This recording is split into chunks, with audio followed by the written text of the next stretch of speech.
Bienvenidos a Villa del Carbón, pueblo mágico que te hará querer perderte en su encanto.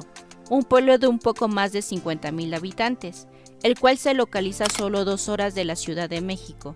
Aquí la historia se cuenta en cada calle empedrada, en cada casa con techos de teja y en cada sonrisa de su gente.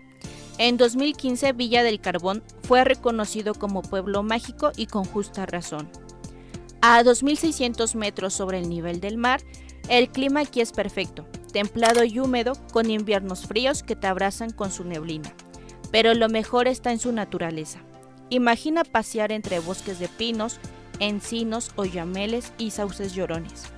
Sentir la brisa fresca en tu rostro mientras exploras ríos, cascadas y presas. Y justo ahí, frente a ti, un atardecer dorado reflejado en el agua.